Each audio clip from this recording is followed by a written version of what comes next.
반갑습니다. 네, 앉아서 진행해도 되겠죠? 네. 사실은 정의당을 사랑하는 대한민국 국민이 얼마나 될까요? 전 최소 5천만 명은 될 거라고 생각하는데, 네. 왜냐하면 우리가 정의 없이는 살 수 없기 때문에요. 그것이 어떤 정의이든. 그래서 사실은 또 저야말로 요즘에 학생들 하는 그 최애 당이 사실은 정의당입니다. 그런데 인제 또 최애 정당이 되었냐면 최근에 성평등이란 문제를 정말 어려운 환경 속에서도 이 성평등이라고 하는 대의, 정치적 올바름을 계속해서 가져오셨고요. 그래서 또 여러 가지 쓴맛도 보시고 또 이제 단맛도 보실 거예요. 그렇긴 한데 그렇지만 저는 이제 사회학자로서 제가 오래 이렇게 쭉 연구를 해 보니까 우리가 집단 지성, 뭐 역사의 큰 흐름 이런 얘기하지 않습니까? 그러니까 국민들이 뭐 우리가 민생이 중요하다, 생업이 중요하다 이런 얘기를 하시지만 사람들이 밥만 가지고 살 수는 없거든요. 내가 올바르게 살고 있나? 우리가 살고 있는 사회가 올바르게 돌아가고 있나? 이 고민은 항상 하고 계시고요. 그것이 위로 올라왔다가 또 수면에 가라앉았다가 이렇게 부침은 있을지언정 국민들이 정치에 기대하는 바는 정의로운 사회라는 것은 맞고요. 그렇기 때문에 정의로운 사회라는 것이 우리가 지향해야 될 사회는 맞는데 그럼 그 정의로운 사회가 뭐냐? 예, 이런 질문들을 계속해서 해 나가야 되는 거죠. 저는 뭐 우리가 살고 있는 사회를 인제 정의로운 사회 혹은 민주주의 사회 이렇게 얘기를 할 때 19 세기의 민주주의, 20 세기의 민주주의, 21 세기의 민주주의가 다를 수밖에 없다고 생각해요. 왜냐하면 역사적으로 하나씩 그 과제를 실현해 가고 있기 때문에 물론 100%는 아닙니다만. 그런데 그렇다면 우리가 살고 있는 21 세기의 사회에서 우리가 실현해 가야 할 민주주의는 무엇일까? 정의는 무엇일까? 이런 고민들을 하고 그리고 그것에 대한 답을 찾아서 국민들에게 내놓고 국민들이 선택할 수 있는 이 기회를 드려야 되는데 지금 뭐 오늘 우리가 볼 한국의 정치 또 세계의 정치는 오히려 거꾸로 가고 있다는 느낌을 받고 있는 거죠. 그래서 백래시가 되는 거죠. 뒤로 자꾸만 밀어내려고 하는 과거로 퇴행시키려고 하는 그런 압력이 너무 커지는 이 시기에 우리는 과연 어떻게 해야 될까? 그럼 어떤 사람들처럼 그래도 이렇게 사람들한테 표를 얻어야 되니까 눈치를 봐서 막 뒤로 갔다가 또 옆으로 갔다가 갈짓자로 우왕좌왕 할 것이냐? 아니면 그래도 긴 안목을 가지고 뚜벅뚜벅 앞으로 나아갈 것인가? 이것은 우리가 이제 선택해야 되는 것이죠. 어. 자, 오늘 제가 드리고자 하는 말씀은 백래쉬의 문제인데요. 사실은 백래쉬는 모든 민주주의 혹은 사회 진보적인 변화에 대한 퇴보를 가리킵니다. 페미니즘에 대한 것만은 아닙니다. 그런데 최근에 한국 사회에서 이제 페미니즘, 성평등 운동에 대한 반격이 너무나 심하고 이따도 말씀드리겠지만 이것이 전 세계적으로 한국을 지금 주목하고 있어요. 어떻게 저런 나라가 있나?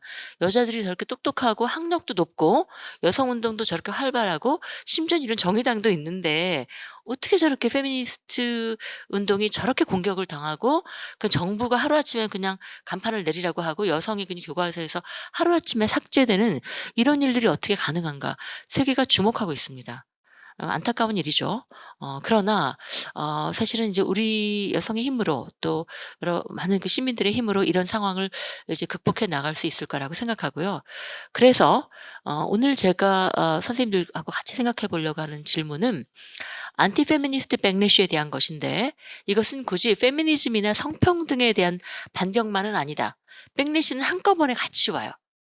안티 페미니스트 백래시 계급에 대한 뭐 계급 평등 그러니까 어떤 불평등 문제, 경제적인 평등을 지향하는 문제, 또 정치적인 민주주의 문제, 또 뭐 학벌이나 지역에 대한 불평등 이것을 해결하려고 하는 사회 운동에 대한 백래시가 같이 몰아쳐서 온다. 성소수자 또 외국인 뭐 노동자, 이민자에 대한 백래시가 같이 몰아쳐서 오거든요. 그런데 한국 사회에서 최근에 우리가 경험하고 있는 건 그 핵심에 안티 페미니스트 백래시가 있다. 안티 페미니스트 백래시를 제대로 이해하지 못하면 우리는 다른 복합적인 그런 백래시를 이해할 수 없고 풀어갈 수 없을 것이다. 오늘 제가 여러분들께 말씀드리는 안티 페미니스트 백래시와 그것에 대한 해법 우리가 충분히 고민한다면 사실 같이 얽혀 있는 아주 중층적이고 복합적인 백래시에 대한 그것을 어떻게 풀어가고 어떻게 대응해서 그것을 어떻게 넘어설지에 대한 해답을 그 실마리를 우리가 찾을 수도 있을 것이다. 이런 말씀을 드리겠습니다. 너무 처음부터 약속이 크네요. 그래서 오늘 이제 같이 생각해 볼 질문들입니다. 백래시가 도대체 무엇인지, 그리고 안티페미니스트 백래시는 도대체 언제부터 우리를 이렇게 괴롭혀 왔는지, 그리고 우리나라만이 아니고 미국도 지금 다시 트럼프가 대통령이 되네 만에 이러고 있죠. 그리고 그렇다면 21세기 우리 한국 사회에서 이 안티페미니스트 백래시에 어떻게 대응할 것인가, 이런 질문을 가지고 오늘 말씀을 드리려고 합니다. 제가 사실 이 책을 쓴 이유는 몇 가지가 있습니다. 백래시란 말은 우리나라에서 2000년대 들어와서 유행을 하게 되었는데요. 그것을 한국에서 이 단어를 처음 이렇게 한국에 도입해서 확대시킨, 사용한 사람들은 이제 페미니스트들입니다. 잘 아시다시피 1991년에 미국의 저널리스트죠. 페미니스트 저널리스트인 수잔 팔로디가 정말 그 20대 후반의 나이에 여러분 아시다시피 제2 물결 페미니즘이라는 1960년대 70년대에서 엄청난 전 세계적으로 거대한 어떤 그 시민 운동과 그리고 인종차별 철폐 운동과 또 페미니즘이 같이 커다란 역사를 써나갔던 그 시기가 있었고, 1980년대 여러분 아시다시피 미국의 로널드 레이건, 영국의 대처, 이런 보수주의 정치인들이 등장하면서 신자유주의 이런 것도 이제 확대되고, 거기서 이제 백래시가 굉장히 이제 가속화되었거든요. 바로 그 상황을 읽고 1991년에 이제 팔로디가 백래시라는 책을 썼습니다. 무지무지하게 두껍고 아마 여러분들 다 많이 보셨을 거예요. 그런데 너무 힘드신 분은 고생 안 하셔도 됩니다. 제 책은 굉장히 얇기 때문에. 네, 물론 압축적입니다만. 그리고 나서 91년에 썼는데요. 그리고 나서 이제 미국에서 잠깐 있었고, 제가 그때 대학원 다닐 때 이런 책이 있다더라 해서 잠깐 읽었는데, 21세기죠. 들어와서 이제 한국 사회에서 이거 뭐지? 하면서 팔로디 얘기가 본격적으로 소개가 됐어요. 그런데 이제 두 가지 질문을 제 후배들이 저에게 해왔습니다. 현장에서 활동하는 후배들이. 뭐냐면, 선생님, 백래시란 말을 이게 맞는 말이에요? 이게 어디서 근거를 잘 모르니까. 그리고 사실 이제 저널리스트들이 썼기 때문에 이게 학술적으로 이것이 우리가 충분하게 사용할 수 있는 말인가. 학술적이라는 건 뭐 학교에서 사용한다는 게 아니라 우리가 어떤 보편적인 개념으로 우리가 쓸 수 있는 것인가.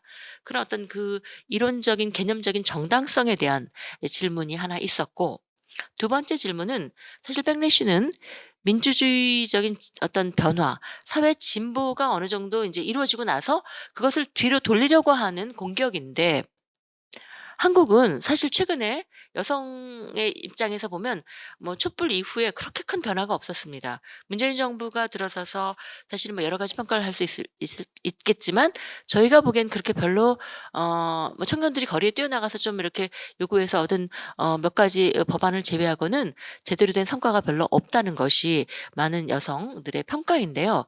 그러면 어 민주주의적인 어떤 성평등한 진보를 별로 이루지 못했는데, 그런 상황에서 우리에게 들어오는 공격을 백래시라고 할 수 있나.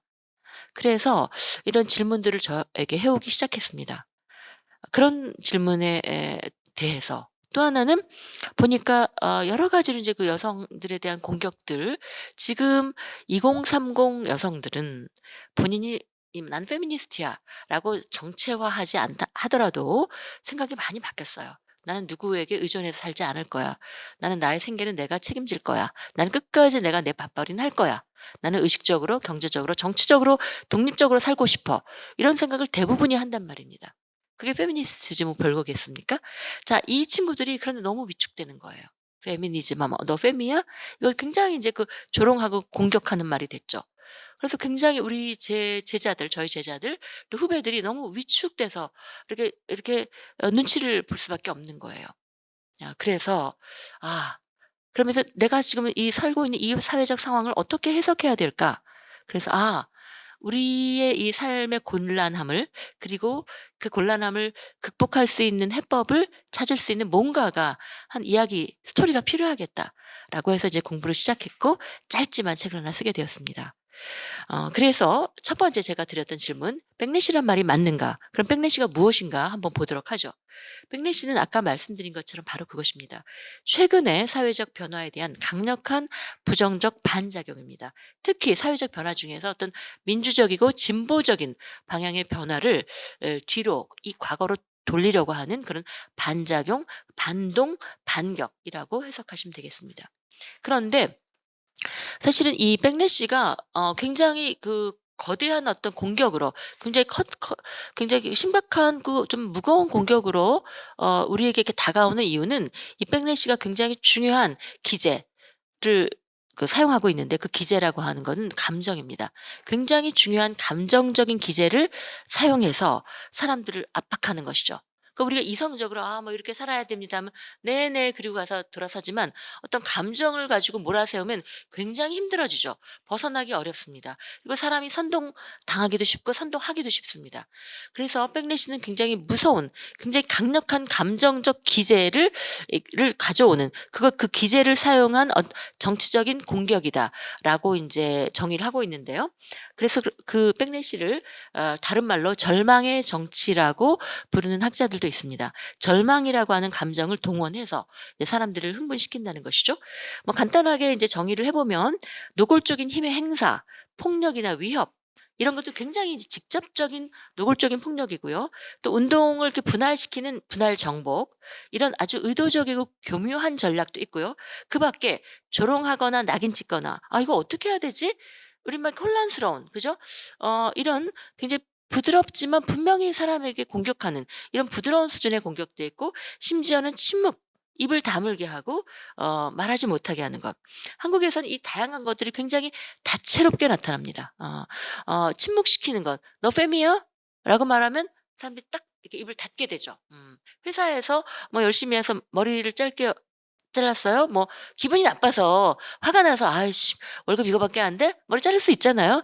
"너 fem이야? 숏컷." 이렇게 나오는 거죠. 그럴 때 그 사람이 어떤 감정을 갖게 될까? 일단 위축되는 거죠. 그래서 입을 다물게 만드는, 한국 사회는 지금 침묵시키는 그런 압력이 무지무지하게 강하게 인제 지속되고 있는데요. 그래서 결국 정의를 하자면 상징적이고 물리적인 폭력도 다 있다는 거죠. 또 있을 뿐만 아니라 인간의 정신과 육체를 파괴하는 공격을 자행한다는 점에서 가장 부정적인 어떤 힘의 행사다라고 말할 수가 있습니다. 백래시는 그럼 언제부터 등장했는가? 1960년대입니다. 60년대에 미국의 저널리스트들이 썼다고 해요. 1963년에 여러분 케네디 대통령과 이제 민주당에서 인종차별 철폐 법안을 만들어서 통과시키려고 했는데, 결국은 케네디 대통령도 암살당했고, 여러분 잘 아시는 마틴 루터 킹 목사도 암살당했고, 이제 그다 백래시인 거죠. 당시에 인종차별 철폐 운동을 하고, 거기서 인제 그 운동을 했던 사람들이 이제 민주당이나 어떤 그 진보 정당과 함께 인종차별 철폐 법안을 의회에 제출했어요. 자, 그럴 때 이제 어떤 현상이 일어나냐면, 백인, 그리고 중산층, 그리고 남성들, 정치인들, 뭐 지식인들, 언론인들, 이런 사람들이 같이 인제 불안을 느끼는 겁니다. 여러분 1960년대라면 60년대 초반, 50년대, 여러분 잘 아시죠? 영화에서 우리가 뭐 미국에서 당시에 살지 않았다 하더라도 버스가 있어도 타지 못하고, 타도 자리가 비어 있어도 앉지 못하고, 식당에서도 흑인 아예 들어갈 수 없는 그런 식당들이 즐비한 이런 시대에 "흑인들도 버스 타면 앉게 해 달라. 식당 들어갈 수 있게 해 달라." 이런 얘기를 하는 그런 상황인데, 그런 이야기에 대해서 무지무지한 공포를 느끼는 겁니다. 그런데 당시에 그 백래시가 우리하고 지금하고 너무 비슷해요. 이제 어떤 식으로 그 언론에 보도를 하냐면, 이 백인 남성 뭐 지식인이나 이런 정치인들이 뭘 어떤 식으로 이제 그 대중들에게 공포감을 심어 넣었냐면, "생각해 보라." 이제 칼럼 같은 데서 이렇게 나옵니다. "우리 동네 백인들이 정말 행복하게 살고 있는 이 동네에 학교에 흑인들이 이사 와서 흑인 아이들이 전학을 온다. 그러면 흑인 애들은 공부도 안 하고", 이제 당시 기사입니다. "지 멋대로 이고 뭐 이런 애들인데 와서 학교를 난장판으로 만들 것이다. 그리고 이 우리 학교의 질은 난지 떨어지고 교육의 질은 떨어질 것이다. 그리고 흑인들이 우리 동네에 이사 오면 우리 동네 집값은 떨어질 것이다. 그리고 우리는 살 수가 없어서 이 우리 백인들은 집을 팔고 다른 데로 이사를 갈 수밖에 없을 것이다. 우리가 도대체 어디로 이사를 가란 말인가?" 전혀 일어나지도 않은 일이죠. 1963년도 그렇지만 지금도 백인들 웬만한 사는 동네 흑인들이 막 이사 가서 학교를 바꾸고 백인들을 몰아낼 그런 무슨 그런 상상을 하기란 굉장히 어려운 일인데 그런 식으로 계속 기사를 써대고 글을 써댔습니다.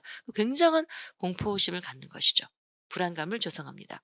그래서 결국 이제 이런 운동에 대해서 이제 이것이 하나의 이제 공통된 하나의 정동, 감정, 어떤 강력한 사회적인 힘을 갖는 감정을 정동이라고 하지 않습니까? 강력한 정동이 되는 거예요. 그래서 결국은 백인들은 그 아프리카계 미국인, 그러니까 흑인들이죠. 흑인들이 주장하는 동등권 요구, 그 법안이 통과되면 자신들의 지위는 추락할 것이다. 이런 굉장히 어떤 피해자로서의 감정을 갖게 되는 겁니다. 전혀 아직은 아무것도 이루어지지 그래서 결국 이것이 백인들을 결집시킵니다. 집단적인 분노, 피해자, 우리가 오히려 역차별받고 있다. 이런 감정적인 기제를 동원해서 백인들을 결집시키고 시민권 운동에 대한 반발을 하기 시작합니다. 그래서 백인들을 중심으로 일어났기 때문에 당시에 이것에 대해서 이제 그 기자들이 저널리스트 또는 비판적인 저널리스트들이 화이트 백래시다. 라고 얘기를 하고 있고 지금도 여러분이 보시는 것처럼 화이트 백래시는 계속되고 있죠. 안티페미니스트 백래시는 이런 겁니다. 사실은 이제 1991년에 팔로디가 그 책을 쓰고 한 30년은 그냥 넘어갔어요. 그리고 제가 전 세계에 나온 책을 다 찾아봤는데 백래시에 대한 게 별로 없었습니다. 그러다가 2010년 이후에 이제 조금씩 나오기 시작했고 제가 이 책을 쓰게 된 계기는 2019년에 미국에서 그 한 대학에서 전 세계의 그 페미니스트들이 모여서 "야 큰일 났다. 전 세계적으로 안티 페미니스트 백래시가 너무 심각해지고 있다. 이걸 우리가 뭐라고 이름을 붙여야 되지? 이거 백래시 맞아? 그리고 어떻게 대응해야 할까?" 이런 이제 토론을 하는 그런 몇 날 며칠 그 심포지엄을 했는데요. 거기에 팔로디도 왔더라고요.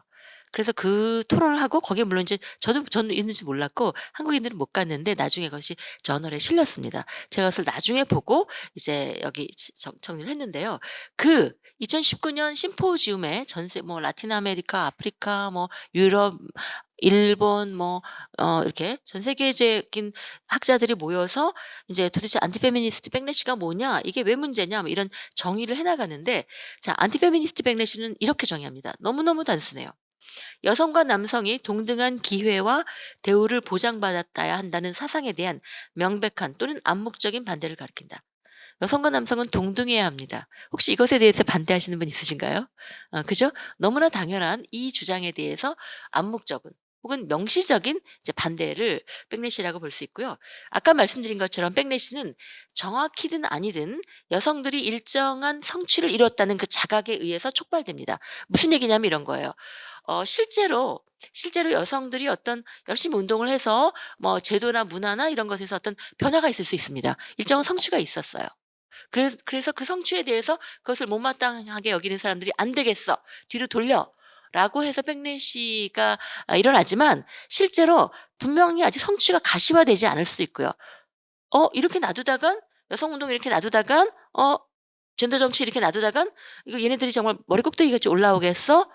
우리의 특권을 잃어버리겠어?' 해서 사전에 차단하는 경우도 있고 또 실제로 어떤 성과가 가 나타나지 성과를 거두지 못했지만 착시일 수도 있죠. 이런 제도가 이런 법이 만들어지면 뭔가 좀 이렇게 뭐 '노동시장에서 임금 격차가 줄어들지 않을까?' 또 안 줄어드는데 이런 착시일 수도 있고 뭐 미리 선제적일 수도 있고 여러 가지 이유로 인해서 공격들이 들어옵니다. 그런데 아까 제가 말씀드렸죠. 한국 같은 경우는 최근에 김대중 노무현 정부에서 정말 여러 가지 빛나는 성취들이 있었지만 사실 최근에 여러분 스토킹법이 22년 만에 제정됐는데 정말 3명의 여성들이 그냥 잔인하게 살해당하고 나서 그죠? 그런 비슷한 사건이 수없이 이어지고 나서 딸랑 것도 아주 이것 떼고 다 차 떼고 포 떼고 해 가지고 아주 그냥 앙상한 법을 만들어서 또 계속 우리가 지금 수정하고 있지 않습니까? 그리고 그것을 성과라고 할 수 있는가 이런 이제 비판을 제가 후배들이 많이 저에게 해 왔죠. 그래서 찾아보니까 바로 이런 개념이 있었어요. 백래시는 맨 밑에 보시면 선제적인 것과 교정적인 것으로 구별할 수가 있다. 교정적이라는 것은 이제 영어를 번역한 건데요. 분명히 성과가 있었습니다. 성취가 있었는데 이것을 과거로 돌리려고 하는 거예요. 우리가 그래서 교정한다는 말이죠. 그런데 선제적이라는 건 이제 예방적이란 말인데 제가 예방적이란 말은 불편해서 제가 선제적이라고 썼습니다. 아직 성과가 나타나지 않았어요. 그런데 이렇게 놔두다가 뭔가가 일어날 변화가 있을 것 같아요. 그럴 때 미리 한 발 앞서서 그런 성과를 차단하는, 이런 차단하기 위한 공격을 선제적 백렛이라고 하고, 이것도 역시 백렛입니다.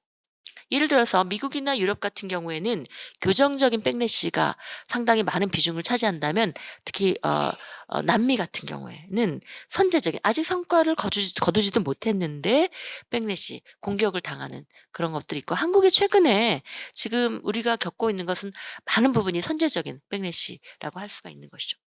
여성 혐오라는 말을 우리가 많이 쓰는데, 사실 저는 여성 혐오, 또 여성 차별, 또 백래시는 좀 다르게 구별을 해야 된다고 생각해요. 왜냐하면 모든 것을 다 여성 혐오라고 하면 저 사람들 맨날 다 여성 혐오야? 그래서 우리가 주장하는 바가 설득력을 갖기 어렵거든요.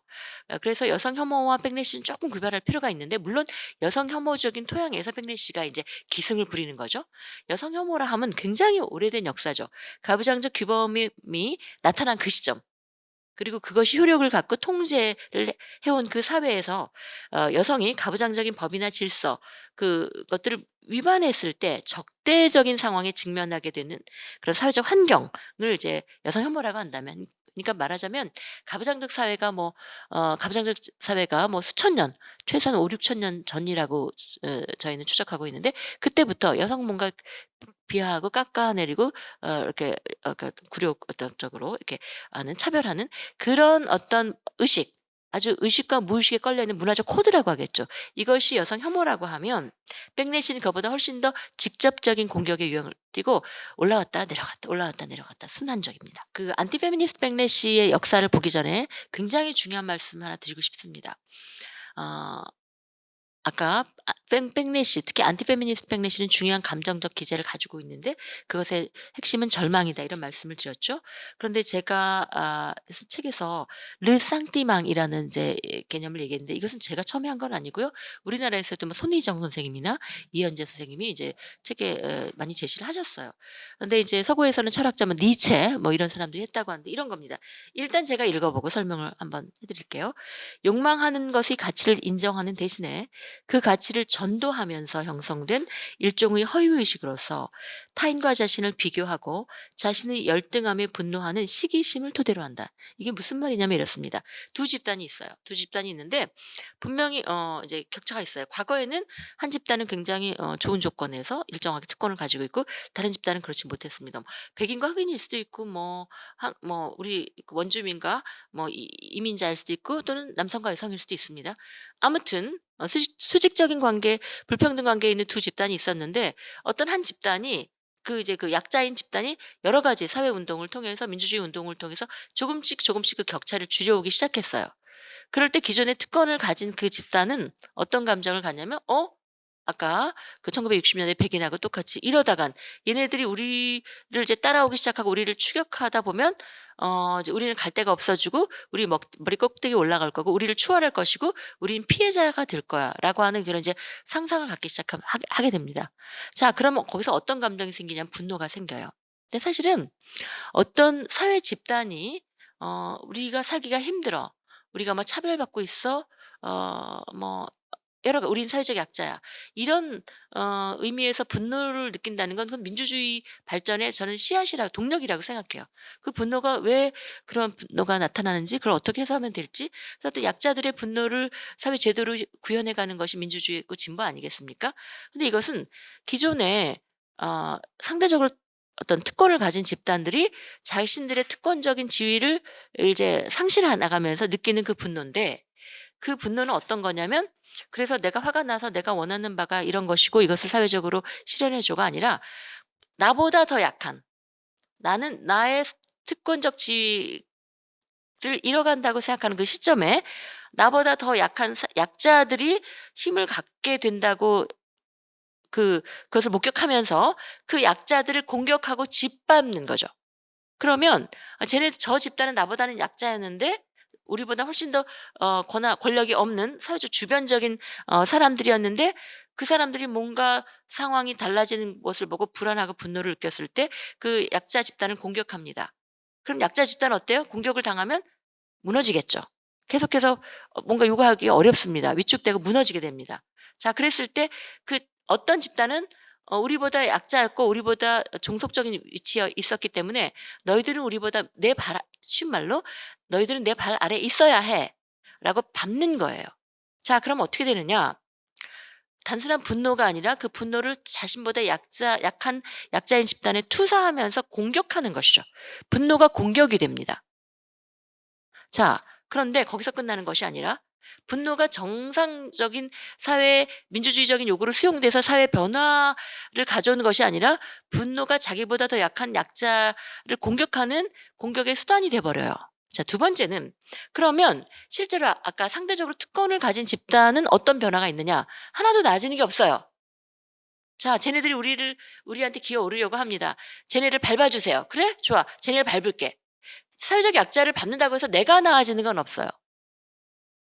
그렇기 때문에 이 사람들은 이 집단은 늘 우울하고 피해자고 난 늘 피해자야. 그래서 그 서구학자들은 이런 집단들이 갖고 있는 그 정서적인 특징을 트라우마의 제국에 갇히게 된다. 트라우마의 제국에 갇혀 있다 이런 얘기합니다. 트라우마에서 벗어나지 못해. 늘 난 피해자야. 라는 생각을 계속 하게 되는 거죠. 자 제가 한번 말씀을 드려 보겠습니다. 이제 이 그 감정적 기제를 가지고 온 사람이 이제 이준석이죠. 청년 남성들이 군대 가야 돼. 굉장히 군대 힘든 문제입니다. 그리고 아버지는 평생 직장이라고 물론 그 시대라고 다 그렇진 않았어요. 그러나 적어도 사회에서 어떤 뭐 중산층 정도 되는 남성들은 아버지 세대는 평생 직장 이런 개념이 있었는데 나는 취업도 안 되고 불안정고이고 어떻게 살아가야 할지 모르겠어. 굉장히 힘든 건 사실입니다.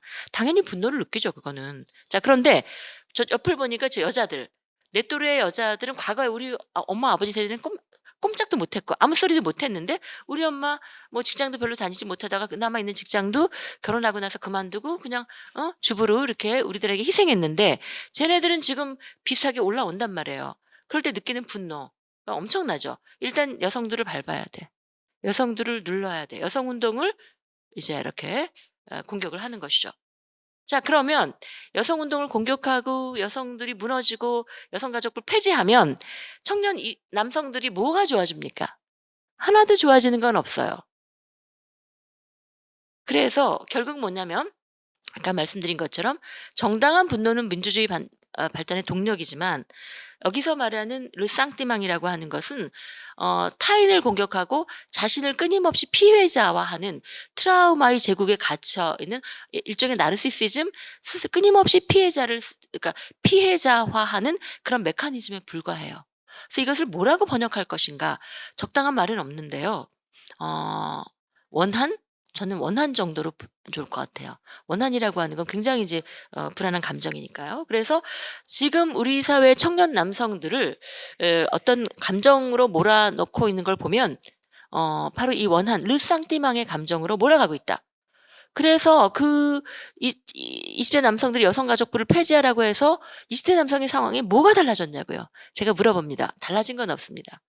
그런데 그러면 왜 그런 요구가 먹히나 제가 물어봐요. 저희 학생들이 있기 때문에.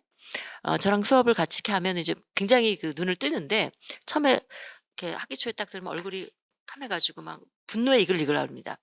그래서 "왜 어떤 것 같냐?" 물어보면 굉장히 이제 학생들이 분노를 얘기하죠. 이런 얘기를 해요. 실제 얘기입니다. "선생님 저는 사실 제가 살아오면서 제 뜻대로 된 게 하나도 없었어요.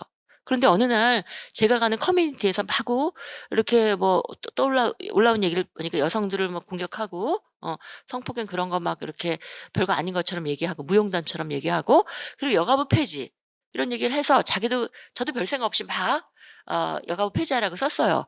그랬더니 어느 날 당대표 또 대통령 후보에 나오는 그 후보의 공약 그리고 심지어는 대통령이 된 사람이 내가 그 커뮤니티에서 막 아무 생각 없이 썼던 그 말을 그 사람 입에서 나오는 걸 보고 무슨 얘기를 하냐면 나도 강해질 수가 있구나.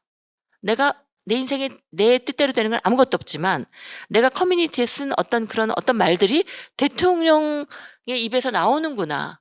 무슨 무시무시한 힘을 갖는구나. 정치적 효능감을 느꼈다는 거예요.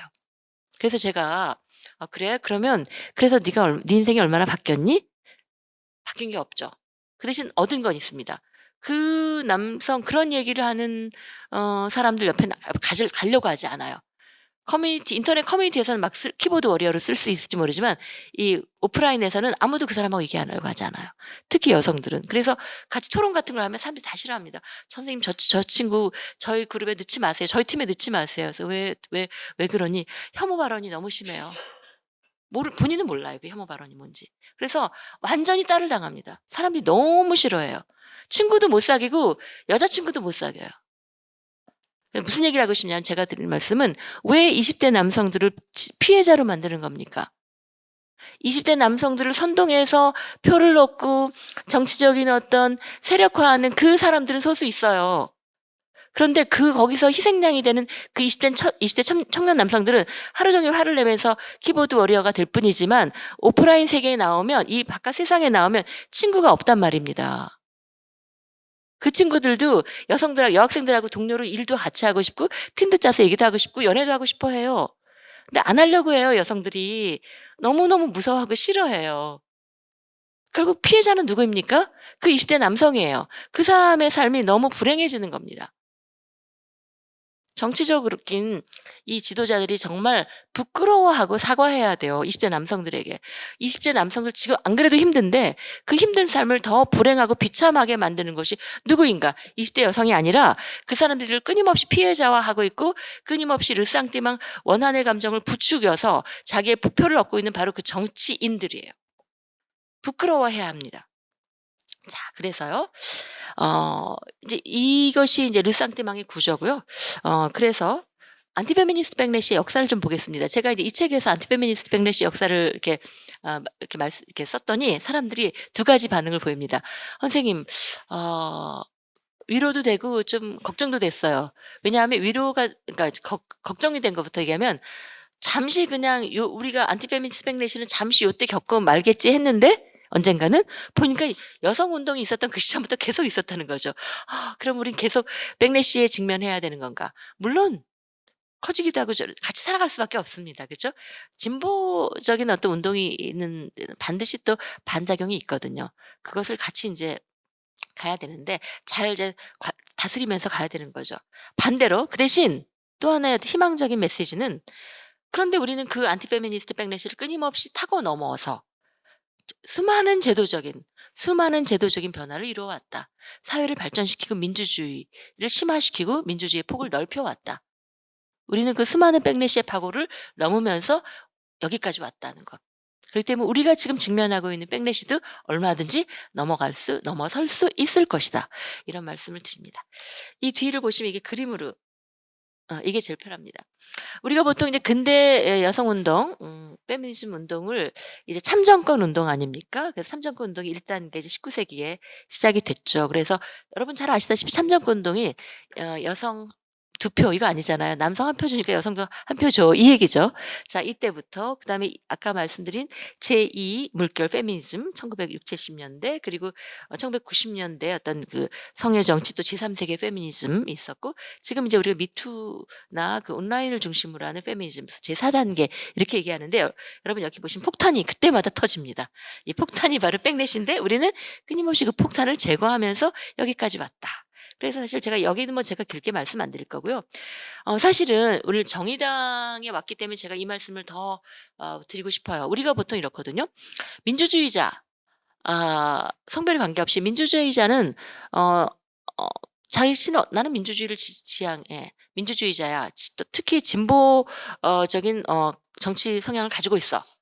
진보적인 어떤 사람이야라고 생각하는 사람도 어떤 영역에서는 매우 그 보수적이거나 매우 무책임할 수가 있는데 예를 들면 그 성평등과 관련해서는 역사적으로 안타깝게도 여러분 아마 뭐 많이 들으셨겠지만 1789년에 이제 프랑스 대혁명이 있었고 그때 인권 선언이 있지 않습니까? 프랑스 대혁명의 어떤 이제 산물이죠. 모든 인간은 법 앞에 자유롭고 평등하게 태어났다. 이런 선언을 하는데 그 1조가 모든 인간이 아니라 모든 남자는 이렇게 나와서 여러분 아시다시피 올랭드 구즈라고 하는 혁명가가 2년 후인 1791년에 여성과 시민의 권리 선언 똑같이 패러디를 하죠. 일체 1조 남성이 아니라 여성도 자유롭고 평등하게 태어났다. 이런 선언을 합니다. 이분이 결국 어떻게 됐어요? 결국 단두대에 에서 돌아가셨죠. 이런 것들이 백래시고 뭐 17, 18, 19 세기를 통틀어서 봤을 때 뭐 공화주의 또 뭐 노동운동 하시는 수많은 남성들이 사실은 페미니즘에 대해서 굉장히 적대적이고 성평등에 대해서 굉장히 그것을 밀어내려고 했던 거부한 그런 역사가 있습니다. 그래서 사실은 우리가 생각하기에 상대적으로 어떤 정치적 뭐 계급 운동에서 어 진보적이라면 다른 부분에서도 진보적이어야 하는데 사실은 그렇지는 않았다. 제가 이런 말씀을 많이 드려서 지금은 이제 많은 분들이 생각을 달리하고 계시는데 그런 말씀을 꼭 드리고 싶습니다. 자, 그러면 우리가 오늘날 겪고 있는 이 안티 페미니스트는 어떤 것인가? 아까 수잔 발루디가 1991 년에 백래시를 썼을 때 한번 보십시오. 그 책이 두꺼운 책인데 두꺼운 책을 딱 세 마디로 요약하면 이겁니다. 1980 년대 미국 사회를 휩쓸었던 여성 운동에 대한 백래시의 특징은 세 가지다. 하나는 남성에 대한 역차별, 남성이 역차별받고 있다. 두 번째, 페미니즘은 여성에게 나쁘다. 세 번째, 여성은 이미 남성과 평등하다. 페미니즘 필요 없어. 이런 얘기들입니다. 어디서 많이 듣던 얘기죠. 우리 지금 듣고 있는 얘기입니다. 그래서 이제 뭐 제가 이건 다 할 필요도 없을 것 같고 두 번째 같은 경우 보면 어떠냐면 페미니즘은 여성에게 나쁘다. 그러니까 너 페미지 너 빨리 나와. 이상한 데서 놀지 말고 이 얘기잖아요. 얼마나 재미있냐면 1980 년대 미국의 아주 여러 뭐 유명한 대학들 막 이렇게 뭐 유명한 대학에 이쪽에서 굉장히 많은 돈을 줍니다. 이 보수 이쪽 진영 돈을 몇만 달러를 주면서 연구를 시켜요. 어떤 연구를 시키냐면 이런 겁니다. 여성의 학력과 결혼 정도. 그럼 이제 만약에 초등학교나 중학교만 나온 사람들은 결혼을 아무래도 빨리 하시겠죠. 1980 년대 미국. 근데 이제 뭐 그 이상 대학을 나오고 그 이상의 학력이 높아지고 또 직장 생활하면 결혼 연령이 늦어지겠죠. 자, 거기서 그러면 너무나 뻔한 하나만한 조사 아닙니까? 그런 조사를 어마어마하게 계속 해 나가면서 어떤 결론을 내냐면은 여성이 고학력이 되면 결혼을 못 한다. 그래서 불행하다.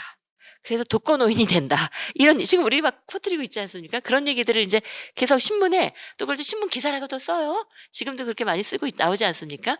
그런 것들을 막 뿌리기 시작합니다. 그래서 결국 이제 팔로디는 뭐라고 하냐면 미국에서 1970 년대 여성 운동이 쟁취한 한 줌의 작은 승리를 무력화하려는 노력으로서 1980 년대에 나타난 여성의 권리에 대한 강력한 역습이자 반격이다. 이런 얘기를 합니다. 그런데 백래시는 계속 있을 수 있지만 어떤 경우에는 굉장히 막 폭발적으로 이렇게 확산이 되고 어떤 경우는 또 이렇게 사그라듭니다. 어떤 나라에서 굉장히 명렬한 어떤 힘을 갖지만 어떤 나라에서는 또 미미합니다. 이제 그것이 어떤 것일까?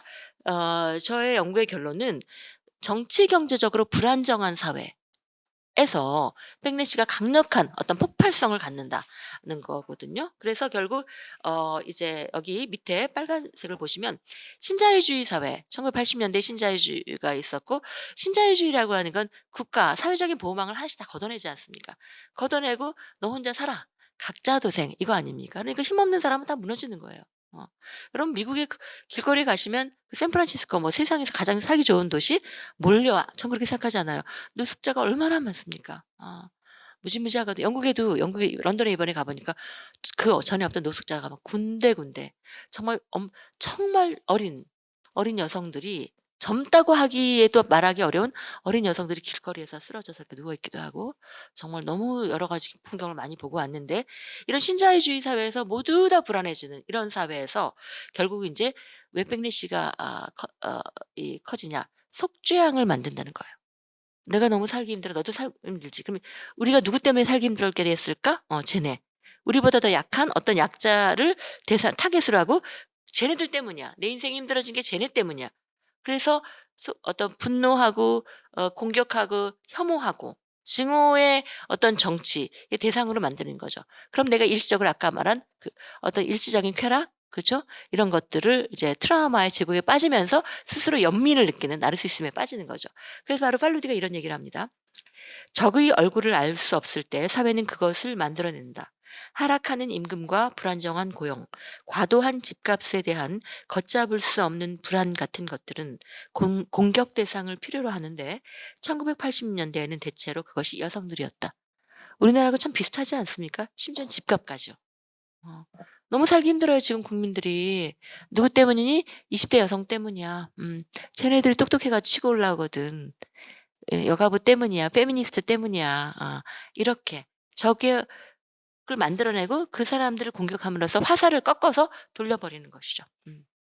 자, 바로 이런 사회에서 백래시는 폭발적으로 확대된다. 이제 21세기로 넘어옵니다. 21세기의 대표적인 안티페미니즘은 트럼피즘이죠. 트럼피즘은 아까 그 세 가지 메시지 중에서도 남성 피해자론을 가장 부각시킨다고 합니다. 남성이 피해자야. 지금 여러분이 아시다시피 이제 2016년에 트럼프가 대통령 선거에서 이제 승리했죠. 당시에 이제 중서부 지역의 농촌 지역, 농산촌, 특히 농촌 지역에 이제 남성들, 그리고 도시의 또 빈곤한 남성들, 40대 이상 뭐 이런 층들을 이제 굉장히 그 지지를 받았다고 하는데, 지금 미국에서 점차 젊은 남성에게도 이게 퍼져나간다고 합니다. 그래서 이제 다시 지금 트럼프가 될지도 몰라요, 여러분. 그래서 이제 안티페미니스트 백넷이 트럼프의 그 안티페미니즘 뭐냐? 여러분, 제가 이런 질문을 많이 받아요. 보수 정치적 어떤 컨서버티비즘, 그러니까 보수주의와 페미니즘이 같이 갈 수 있는 것인가? 그런데 사실 이제 아까 말했지만 진보주의, 프로그레시브한 진보주의와 페미니즘은 같이 가죠, 당연히. 왜냐하면 페미니즘이 진보주의의 한 흐름이고, 저는 21세기는 전 세계적으로 진보의 한 핵심으로서 진보라고 하는 정치적인 이념을 끌어가는 주체가 페미니즘이라고 생각해요. 노동조합에서도 페미니스트 정체성을 가진 사람들이 노동운동에 가장 열심히 하거든요. 그래서 핵심인데, 사실은 그러면 페미니즘은 보수주의와는 완전히 단절이냐? 꼭 그렇지는 않습니다. 아까 말씀드린 것처럼 진보적인 어떤 정치적인 성향을 가졌던 과거에 100년, 200년 전에 정치적인 세력들이 굉장히 엔티페미니스트적으로 움직였지만, 또 보수적인 서구에서 이를테면 뭐 메르켈 같은 사람이 이제 보수 정당이잖아요. 그 사람이 결과적으로 여성에게 다 나빴던 건 아니죠. 물론 대처 같은 사람도 있지만. 그래서 보수주의라고 하더라도 무조건 안티페미니즘은 아니다. 그렇기 때문에 저는 한국에서도 지금 이제 뭐 국민의힘이 있지 않습니까? 국민의힘에서도 거기에 그들의 보수주의에서도 그들의 어떤 페미니스트 어떤 블럭이 형성돼야 한다고 생각해요. 근데 사실 제 이 해석이 꼭 틀린 게 아닌 게 뭐냐면요. 나경원 의원이 비동의관 입지에 발의했다고요. 물론 나중에 입장을 바꿨지만 지금 이제 와서. 그러니까 무슨 얘기냐면 보수라고 해서 반드시 안티페미니즘은 아니다. 그런데 21세기에 들어서는 그렇게 가버려 버렸어요. 그냥 휙 그렇게 가버린 것이죠. 그래서 지금 이제 그 대표적인 게 트럼피즘인데, 보수주의에다가 보수주의만 아니라 극단적인 반동주의라고 하는 건 뭐냐면 극우 파퓰리즘. 아주 극단적인 우향으로 가면서 매우 포퓰리즘적으로, 그걸 이제 그 반동주의라고 학자들은 표현하는데, 극우 포퓰리즘이 안티페미니즘하고 세 개가 결합하면 이제 무서운 이제 폭발성을 갖게 되고, 그것이 트럼피즘이 되는 겁니다. 그래서 우리가 페미니스트들이 모두 다 보수주의라고 비난하지는 않습니다. 보수주의에서 당신들이 할 몫은 있다. 그러나 여기 극우 포퓰리즘 이런 것들이 이제 안티페미니즘과 결합하면 아주 우리는 그것에 대해서는 절대로 타협해서는 안 되는 것이죠. 전 세계적으로 지금 어떤 상황인가를 좀 말씀드리겠습니다. 보니까 이게 한국만이 아닌 거죠, 전 세계적으로. 그런데 이제 제가 아마 이따 말씀드리겠지만, 제가 최근에 이 책을 쓰고 나서 또 유럽의 학자들이 막 만나자고 그래 가지고 만나기도 했어요. 그래 가지고 여러 가지 얘기를 해서 굉장히 저도 도움도 많이 받고, 또 저희 상황도 계속 같이 공유를 하고 있는데, 전 세계적으로 페미니즘이 굉장히 공격을 받고 있는 건 사실이다. 왜? 그 계기는 뭐냐면, 여러분 2009년에 2008년 9년에 미국발 경제 위기가 있었죠. 그것이 미국은 물론 남미와 유럽 대륙을 강타했고요. 특히 유럽에서도 동유럽은 나중에 이제 그 자본주의화되면서 굉장히 경제적으로 불안정했죠. 거기서 이제 그나마 있던 좌파 정부가 무너지고 극우파 정부가 들어서면서 완전히 모든 걸 무너뜨리는 이제 그런 상황이 됐습니다. 그래서 아까 말씀드린 것처럼 사회 경제적으로 불안정한 그런 사회에서 정치적 우파, 극우 포퓰리스트들이 정권을 단순한 우파가 아니라 극우 포퓰리스트들이 정권을 잡으면서 이제 안티 페미니스트 백래시가 나타나는데요. 그런데 제가 오늘 말씀드리는 건, 그런 양상은 계속 나타나지만 어떤 나라는 그것에 대응해서 성공을 했고요. 어떤 나라는 실패했어요. 그래서 저는 이것을 제가 전 세계를 가서 할 수는 없기 때문에 제가 읽은 학자들의 연구를 다 뒤져서 어떤 이제 잠정적인 결론입니다. 성공한 사례를 먼저 말씀드릴게요. 미국 같은 경우는 2016년에 트럼프가 이제 언론의 95%뭐 99% 가까이가 다 이거 트럼프가 된다는 건 미국의 수치라고 생각했으니까. 근데 트럼프가 됐죠. 그래서 여러분 그때 CNN을 보시면 그날 완전히 그냥 미국의 여성들이 이렇게 땅에 대굴대굴 구르는 거예요. 어떻게 이럴 수가 있나. 저는 미국이 너무 빨리 페미니즘의 깃발을 내렸다고 생각합니다. 미국 정당들이. 그래서 아무튼 그다음에 2년 후에 2018년에 지방 선거가 있었는데 그때 여성들이 어떤 운동을 했냐면 나갈 수 있는 모든 사람들이 선거를 나가야 된다. 그래서 지역 모든 할 수 있는 사람 다 나가라. 그래 가지고 대거 당선이 됐답니다. 경제 조치 자금도 지원하고. 그래서 2018년에 성공이죠. 승리를 디딤돌 삼아서 2020년에 그 인기 없는 바이든 씨가 약간의 차이로 근소한 차이로 대통령이 된 것이죠. 자 그래서 근데 사실은 이제 미국에서도 사실 페미니스트들은 어떠냐면 정치에 대해서 여기서는 제가 그 말씀을 길게 드릴 필요가 없는데 제가 요즘에 이제 이 백래시 정치 쓰고 나서 정말 많은 분들이 만나자고 해서 만나고 있는데 전에는 이랬어요. 제가 예를 들어서 막 이렇게 이제 저는 연구자 학자 아닙니까? 막 이렇게 하다가 제가 뭐 다음에 뭐 총선에 관심이 있는데요. 뭐 제 친구가 나가는데 좀 도와주세요. 이러면 저 사람 알고 보니까 정치에 관심이 있었어?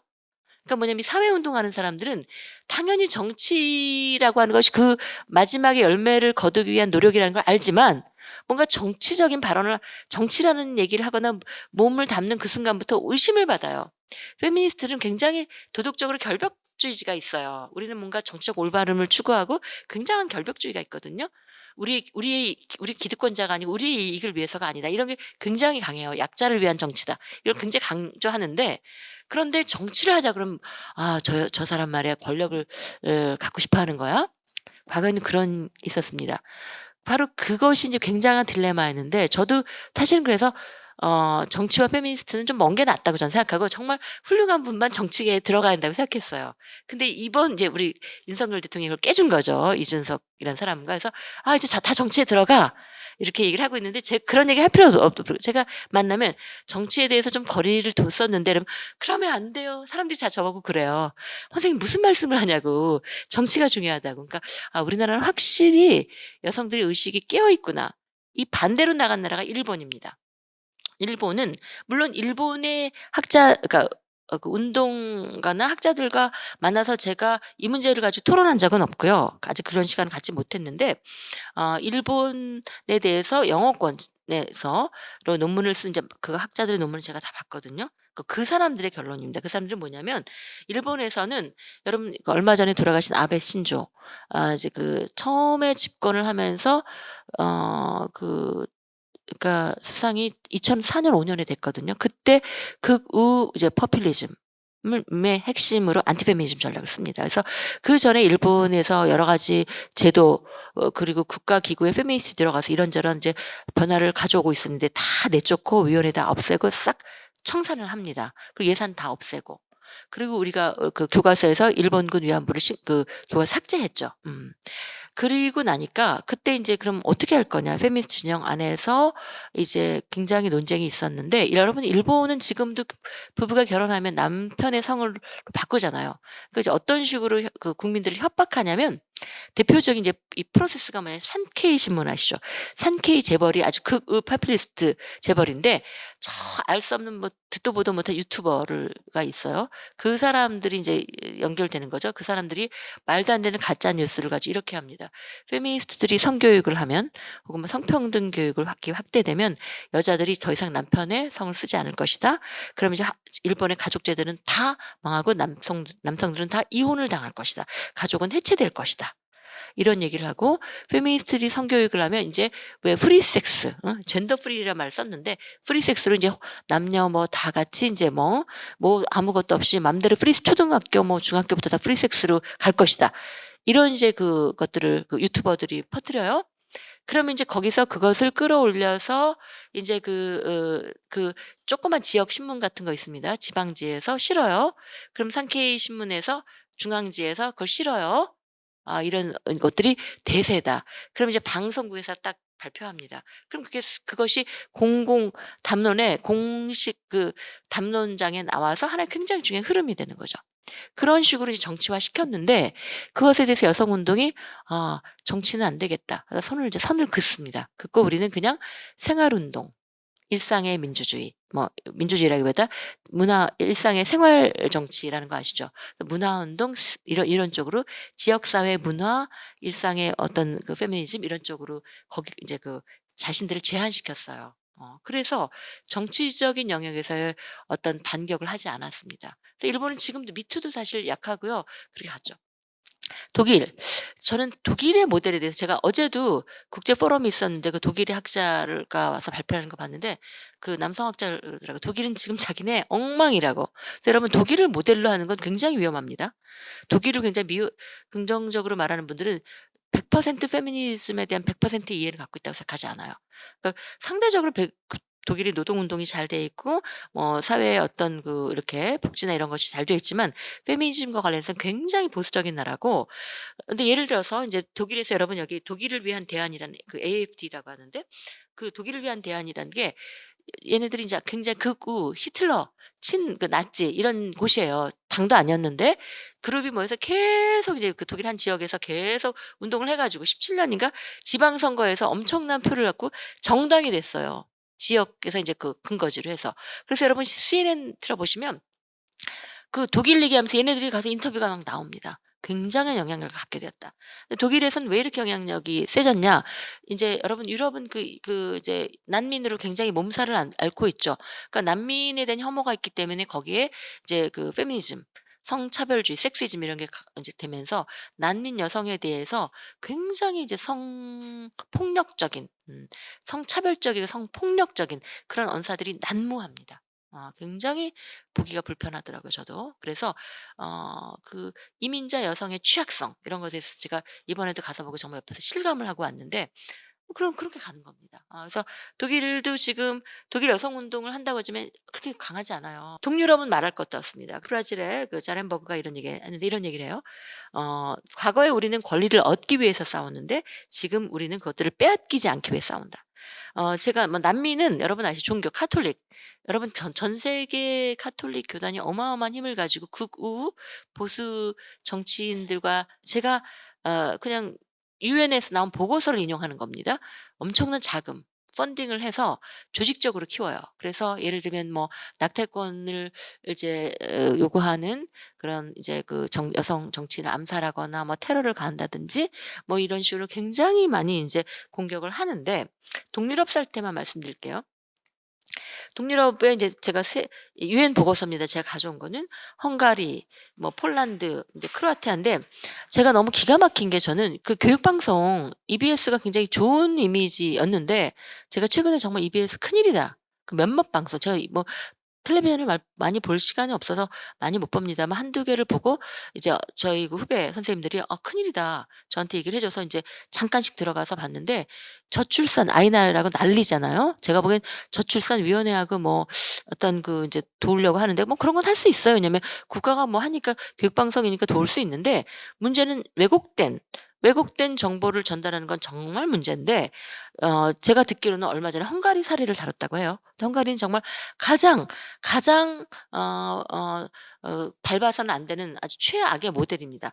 헝가리는 역시 아까 말씀드린 것처럼 2008년 9년 경제 위기가 유럽을 휩쓸고 굉장히 이제 강타를 당했죠. 근데 2010년에 피데즈라고 하는 극우 포퓰리스트 정부가 집권을 합니다. 그러면서 이 사람들이 이제 자기 백래시 정치를 이제 가지고 국민을 동원하는데 백래시 정치 중에서도 핵심을 성평등으로 잡아요.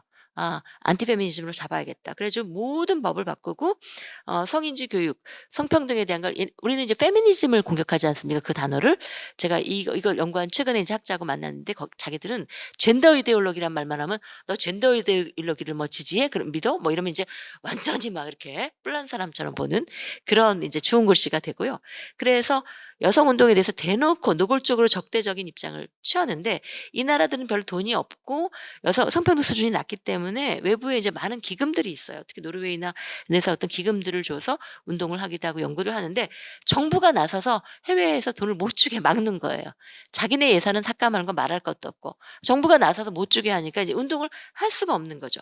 그리고 이제 조직적으로 그나마 있어 사회노동부 안에 이렇게 이름은 있어요. 조그마한 있었어요. 성평등국이라는 게 있는데 그것도 더 줄여버리고 여성 정책이라는 것을 거의 없애고 그걸 이제 인적자원부로 집어넣어서 그 안에 가족과 인구 정책과 그 밑에 넣었다가 나중에 출산 장려 정책을 하는, 이렇게 가는 이제 우리가 생각하는 가장 나쁜 시나리오로 갑니다. 아 이것을, 근데 이제 헝가리가 이 관광 수입이 많잖아요. 그래서 이 현금 수당을 어마어마하게 풀어서 출산율은 높아졌다는 거예요. 근데 이것이 갖고 이제 후유증은 뭐 저희들은 여러 가지 얘기하고 있는데, 어떻게 이것이 한국의 수준 높은 여성 이서 이 20대 30대 여성들이 얼마나 똑똑한데 이것을 현금 수당 얼마 준다고 넘어가겠습니까? 그것을 모범 사례라고 얘기하는 그 방송을 만든 사람들은 반성하셔야 됩니다. 네. 뭐 폴란드, 크로아티아 같은 나라는요, 상대적으로 성평등 운동의 수준이 높고 동유럽 국가에서도 가장 좀 그러니까 좀 이렇게 기구도 탄탄하고 일들도 해 왔어요. 그리고 저항도 상대적으로 액티비스트들이 적극적으로 저항을 해서 여기는 기구도 못 없애고 과거보다 규모는 축소되지만 유지되고 있습니다. 한국하고 비슷하다고 할까요? 어떻게 될까요? 네. 그래서 제가 오늘 이제 잊어버릴까 봐 이따 말씀을 드리는데, 그 아까 그래서 그 유럽의 그 안티페미니스트 백래시를 연구하는, 제 책에도 인용한 굉장히 훌륭한 그 데이비 페르노트라고 하는 사람하고 만나서 얘기했는데, 저희 상황을 어떻게 보면 부러워하더라고요. 왜 부러워하냐? 우리는 20대 30대 여성들이 정 적어도 뭐 물론 그 안에도 다 다르죠. "나는 그냥 뭐 이렇게 좀 능력 있는 남자 만나서 이렇게 편하게 살고 싶어." 뭐 이런 분들도 계시고, 그건 본인의 선택이니까. 다양한 어떤 층들이 있지만 적어도 정치적인 자기 목소리를 내고 있는 2030 여성들은 어 정치, 사회, 경제, 문화적으로 독립적인 주체들이에요. 그 길을 가겠다고 나선 사람들입니다. 그런데 그래서 이분들에 대해서 이제 공격을 마구 하고, 그분들에 대한 혐오의 감정을 끊임없이, 그 남성들의 혐오 감정을 부추기고 있는 것이 인제 이준석 같은 사람들인데, 그렇기 때문에 우리나라는 희망이 있다는 걸 제가 그 피터 노트 교수하고 얘기하면서 알았는데, 자기네는 제일 골치 아픈 게 2030 여성들이 돌아섰다는 거예요. 여러 가지. 그래서 2030 여성들이 2030 여성들을 공격한다는 거예요. 그러니까 답이 없는 거죠. 그리고 그 뭐 이제 그런 건 제 책에도 그 잠깐 그림을 냈는데, 뭐 시위에 나오면 그 젊은 여성들이 막 또 아이디어가 많으니까 막 여러 가지 막 현란한 방식으로 엔티 페미니스트 백래시 운동을 하고 있어요. 퍼포먼스를 하고 있습니다. 끔찍하죠. 그래서 중요한 것은, 물론 남성들의 이제 첫 번째는, 남성들이 제가 만난 젊은 남성들은 굉장히 그러니까 사회 정의에 대해서 굶주린 사람들이에요. 그래서 좀 민주당이 무슨 뭐 이상한 그 슬로건 냈다가 깨갱했잖아요. 그건 뭐가 잘못이냐면, 청년 남성들이 그런 이상한 혐오 정치에 선동되고 있다고 생각하는 거죠. 혐오 정치에 선동되고 싶어 하지 않은 남성들이 훨씬 많거든요. 근데 거기다가 혐오 정치 비스그리무리한 그 슬로건을 대니 화가 안 나게, "나는 정치는 싫어." 난 정치를 제대로 알고 싶은 덴데, 그죠? 말도 안 되는 거죠. 그래서 다시 돌아오면, 사실은 남성들이 정말 그 잘못된 길로 빠지지 않게 진실을 제대로 볼 수 있게 하는 게 굉장히 중요합니다만, 더 중요한 것은 제가 피터 노트 그 교수하고 얘기한 바로는, 느낀 거는, 2030 여성들이 이 정치 세력 역사상 제가 보기엔 최초로 집단적으로 각성한 주체들이에요. 이 사람들이 자기 길을 갈 수 있도록 계속 지지하고 지원하고 응원하는 것이 기성세대 역할이라는 생각을 했고요. 두 번째는 이따 말씀드리겠지만, 페미니즘만이 아니라 저는 이제 그게 정의당에서 좀 힘들었다고 생각하는데, 보통 굉장히 많은 이제 페미니스트에 대한 공격이 뭐냐면, "쟤네는 자기네만 출세하려고 하는 거야." 예, 뭐 파워 페미니즘 이런 얘기 있지 않습니까? 근데 저는 뭐라고 얘기했냐면, 페미니즘을 한 단어로 딱 얘기하면, 나의 약자로서의 경험. 제가 누가 볼 때 별로 "너 뭐 잘 먹고 잘 사는데 네가 뭐 약자니?" 아니에요. 저기 남성들 많은 데 가면 마이크 절대 안 줍니다. 무슨 말하면 말이 많아. 뭐 시끄러워. 그죠? 그러니까 무슨 얘기냐면, 우리가 가지고 있는, 그게 여성일 수도 있고 뭐 성소수자일 수도 있고 지역일 수도 있고 학력이 낮은 사람일 수도 있고 가난한 사람일 수도 있고, 그죠? 많이 못 배운 사람일 수도 있고, 아무튼 내가 한때는 어떤 상황에선 약자일 수 있지 않습니까? 또 다른 상황에서 강자일 수 있어요. 내가 약자로서의 나의 경험을 가지고 연대하는 것, 그게 페미니즘이에요, 여러분. 음. 그러면 우리가 약자로서의 경험을, 지금 2030 여성들은 여성으로서 약자로서의 경험에 눈을 뜬 사람들이에요. 그런데 그것만이 아니라 그 친구들이 일터에 가면 가장 밑에 있는 그치 가장 지위가 낮은 노동자일 거고 그죠. 성적인 어떤 괴롭힘의 대상일 거고 또 가난한 가정의 출신일 거고 지방대를 나온 사람일 수도 있고 그쵸. 여러 가지 차별이나 불평등의 대상이 될 수 있단 말이에요. 그런 경험들 다 끌어내서 그걸 이제 우리가 교차적 페미니즘 이렇게 하지 않습니까? 그 중층적인 차별의 경험을 가지고 사람들을 묶어내는 것. 그것이 정의당에서 해야 된다고 생각해요. 근데 성평등만 얘기하면 "아 그래 쟤네들 뭐 성평등만 갖고 무슨 해결이 돼." 이렇게 말한단 말이에요. 물론 그렇게만 하지 않으신 건 알아요. 그렇지만 밖에서 보기엔 이렇게 이게 그 중층적인 억압과 차별, 불평등의 어떤 그 기제가 잘 페미니즘이라고는 성평등이라는 하고는 그 핵심 축하고 잘 연결돼서 하나의 그림으로 보이지 않았거든요. 그러니까 성평등만 갖고 사람들이 동의 뭐 안 하는 거예요. 그리고 또 하나는 뭐 뒤에서 나오는 말씀이지만 나온 김에 한국 사회가 너무나 지금 양극화되고 있지 않습니까? 정말 저는 방송에서 보면 이렇게 저는 인스타그램을 뭐 그런 거 안 하는데 막 그런 데 보면 밖에 화려한 게 많다면서요. 학생들 너무 괴로워하는데 명품이 뭐 얼마짜리 어쩌고 저쩌고 근데 그게 외국에서 괜찮은 나라들에서 그런 얘기 함부로 안 하거든요. 근데 뭐 명품 뭐 얼마짜리 이런 얘기 끊임없이 언론에 방송에 나오고 이렇게 뭐 이렇게 나오지 않습니까? 그 명품은커녕 당장 끼니 내 이번 한 달 어떻게 살아야 하는 청년들이 너무 많아요. 근데 그런 양극화 그러니까 이제 그 부모를 원망할 수밖에 없는데 그런 경제적 불평등이 너무 심각해지고 양극화된 사회이다 보니 그리고 양극화로 가는 기제는 학벌일 수도 있고 지역일 수도 있고 여러 가지 이유가 있습니다. 아무튼 그런 것 여러 가지 요인으로 인해서 경제적인 불평등이 엄청나게 심각해지고 있는데 그런 상황에서 왜 그런 문제와 성불평등이라고 하는 걸 이렇게 효과적으로 연결시켜서 설명해 주지 못하고 있지 않나 이런 얘기들을 저한테 해오더라고요. 정의당이 그런 것 같다. 정의당이 그랬는지 모릅니다. 저는 그렇게 후배들한테 들었을 뿐이어서 전달해 드립니다. 그래서 앞으로 아까 제가 말씀드린 정의는 굉장히 포괄적인 정의일 텐데 젠더 정의를 포함해서 아무튼 그래서 지금 한국의 그 시민들이 겪고 있는 정말 너무 힘든 상황을 이렇게 풀어보면 계급의 불평등도 있고 뭐 지역, 학력이 뿐만 아니라 학벌도 고등학교만이 아니라 어느 학교 나왔니까 평생 신분이잖아요. 또 그 자기 출신, 자기 부모가 어디, 또 어디 살고 있니부터 뭐가 되는 거 아닙니까? 그런 여러 가지 불평등의 요인들이 얽히고 설켜서 물론 젠더라고는 정말 바꿀 수 없는 그런 요인, 아주 견고한 요인 이런 것들이 중첩돼서 불평등을 아주 심화시키고 있는데 이것들을 제대로 읽어주시는 것이 저는 정의당에서 해야 될 거라고 생각해요. 왜? 두 당은 파퓰리즘이에요. 제가 보기에는. 읽어주지 않고 있어요. 제대로. 문제의식은 있지만 말을 안 하죠. 이번에 김포 시 들어오는 거 보면 나오지 않습니까? 빤한 건데 근데 사실은 국민들은 그렇게 복잡하지 않아요. 상식적으로 생각하시면 돼요. 너무 무슨 인터넷에 나오는 요즘 그 정치를 망가뜨리고 있는 정치 평론가들이 유튜브에서 정말 이런저런 이해관계로 속이 다 보이는 말들을 언서를 이렇게 늘어놓고 있는데 그냥 제가 만나본 전 사역자니까 하루에 여러 사람을 택시를 타도 물어보고 길 가다 물어보는데 굉장히 국민은 상식적입니다. 상식적인 선에서 말씀하시면 돼요. 어. 여러분 너무 어렵게 생각하지 마십시오. 정의당이 원래 추구하는 그것 있지 않습니까? 그 말씀을 하세요.